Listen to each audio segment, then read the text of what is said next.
a lot of that I think we can agree on a lot of things on both sides. But unfortunately, emotionalism and tribalism, and tribalism can be America, we're number one, is a type of tribalism.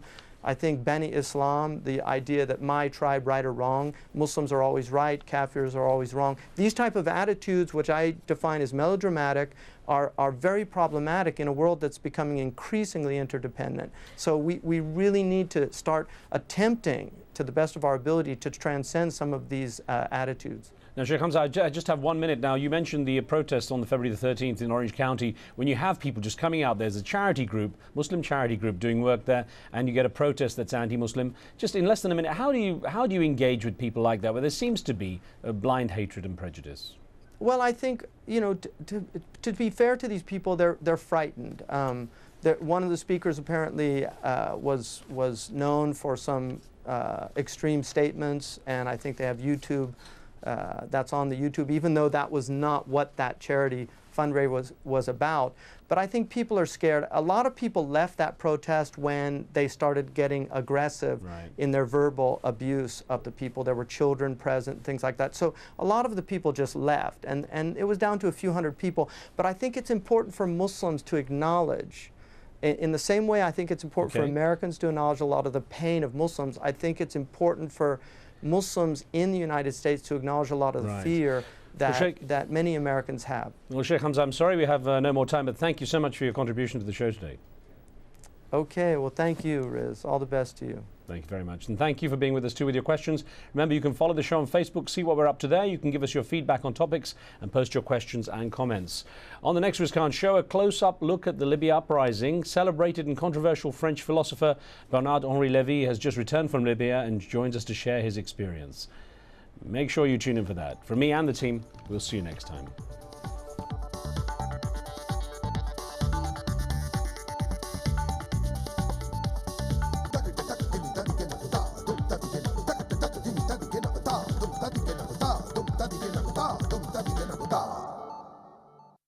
The army has to prove they have no intentions of hijacking power and of keeping any remnants of the old regime. From people making the news. The earthquake happened over a year ago. Now you want to come back and help your fellow Haitians? To those it affects. If Washington doesn't begin to help stabilize the government, it will create a backlash. Behind the headlines. Neither the United States nor China can hurt the other without hurting itself. Is the inside story. At this time on Al Jazeera.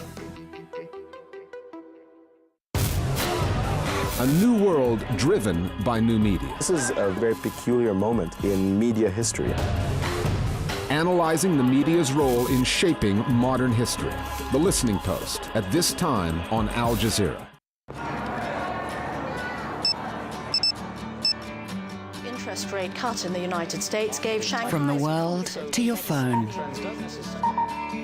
Al Jazeera Mobile.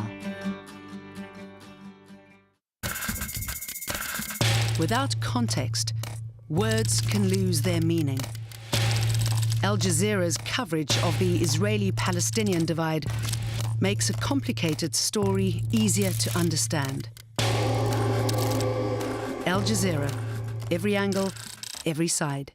All the news, all the time. AlJazeera.net/English. To intervene or not to intervene. A no-fly zone begins with an attack on Libya. As NATO draws contingency plans, including potential military options, and Europe seeks UN authorization, the current UN mandate does not authorize the use of armed forces. We ask, is a no-fly zone just the beginning? Once again, we are being tested. And how will military interference affect Libya and the revolution beyond? Empire, at this time on Al Jazeera. Al Jazeera focused on political turmoil. Security presence is very high. We focused on those fighting for their cause and those fighting for survival. He was shot with a gun. On the sharing of power and the taking of land. We focused on the deep seas and the dunes of the desert plains. Throughout Africa, we focus on news and documentaries that matter to you. Al Jazeera, television that truly inspires.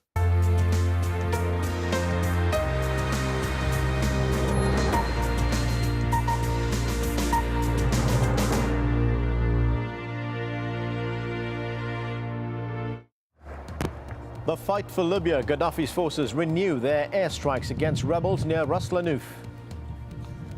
Keeping their men on the front line from going hungry, women in Benghazi also joined the war effort.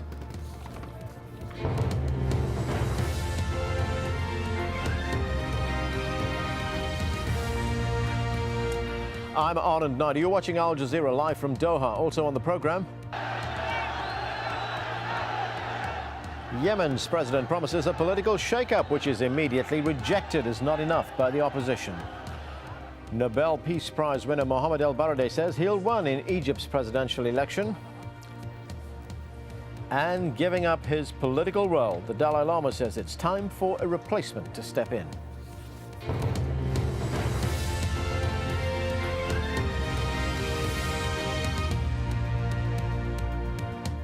And we have some breaking news in from Libya, where Colonel Gaddafi's forces are continuing their aerial bombardment of key areas. There are reports a fighter jet has carried out an airstrike which appears to have targeted rebel positions in the desert just east of the coastal city of Ras Lanuf. It follows the bombing of an oil pipeline and storage facility by pro-Gaddafi forces in the same city on Wednesday. Now, the uprising has had a massive impact on oil production in the country, reducing output by a third. On Wednesday, in Ras Lanuf, Gaddafi forces bombed oil installations, including a pipeline and a storage facility. In AlJazeera, rebels say they've retaken control of the city. Pro-Gaddafi forces, seen celebrating here, deny the claim. Either way, a heavy bombardment from the air and on the front line on Wednesday saw some of the fiercest fighting yet. Doctors say dozens of people were killed. But in the northern coastal oil port city of Bin Jawad, rebels were not able to hold off Libyan troops, pushed back by a heavy attack from the sea.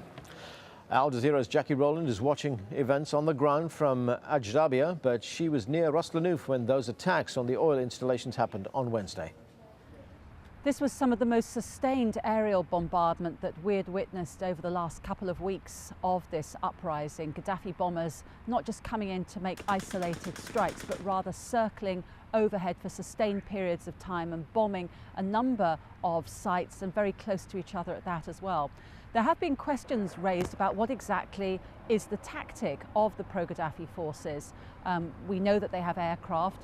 They are, after all, a trained army as opposed to the ragtag bunch of rebels. People have been asking why they haven't obliterated the rebels by now. It could be that they are sending warnings, that they're testing the waters, maybe even that they're trying to give the rebels a false sense of security to entice them into towns that the pro-Gaddafi forces control in order to ambush them there.